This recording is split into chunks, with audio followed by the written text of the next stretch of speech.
Hello, I M Sreelakshmi, dream girl maker studio Varkala. ഇന്ന് നമ്മൾ microblading ആണ് ചെയ്യാൻ പോണത്. ഒരുപാട് പേര് ഡൗട്ട് ചോദിച്ചിട്ടുണ്ടായിരുന്നു ജെൻസിന് ചെയ്യാൻ പറ്റുമെന്ന്. ഇന്ന് നമ്മളൊരു ജെന്റിൽമാൻ ആണ് ചെയ്യാൻ പോണത്. അപ്പം നമുക്ക് ലേഡീസിന് മാത്രമല്ല ജെൻസിന് മൈക്രോബ്ലേഡിംഗ് ചെയ്യാൻ പറ്റും. അപ്പം മൈക്രോബ്ലേഡിങ്ങിനെ കുറിച്ചൊരു അവയർനെസ്സിനും കൂടെയാണ് ഈ വീഡിയോ നമ്മൾ ചെയ്യുന്നത്. മൈക്രോബ്ലേഡിംഗ് എന്ന് പറയുന്ന ഒരു പെർമനന്റ് ട്രീറ്റ്മെന്റ് അല്ല, സെമി പെർമനന്റ് ആണ്. ഇതൊരു കോസ്മെറ്റിക് എൻഹാൻസ്മെന്റ് ആണ്. മെയിൻലി ഐബ്രോസ് കുറവുള്ളവർക്ക് ഒരു നാച്ചുറൽ ഫിനിഷിൽ, അതായത് നമ്മൾ ഹെയർ സ്ട്രോക്സ് വരച്ച് നാച്ചുറൽ ഫിനിഷിൽ ഫീൽ ചെയ്യുന്ന രീതിയിലാണ് നമ്മൾ മൈക്രോബ്ലേഡിംഗ് ചെയ്യുന്നത്. നമ്മൾ ക്ലയന്റിന്റെ ഫേഷ്യൽ ഫീച്ചേഴ്സ് അനുസരിച്ചാണ് ഐബ്രോ മാപ്പിംഗ് ചെയ്യുന്നത്.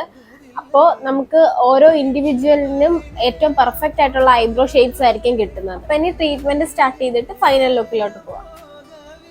வார்த்தை தேவையில்லை வாழும் காலம் வரை பார்வை பார்வை மொழி பேசவே நேற்று தேவையில்லை நாளை தேவையில்லை இன்று இந்த நொடி போதுமே வேறென்று வித என்று விண்தூவும் மழை என்ற இதயம் இவள் தோட்டம் பூ பூக்குதே வாலின்றி போரின்றி வலிக்கின்ற யுத்தம் என்று இதயம் இவனுக்குள் என வெல்லுதே இதயம்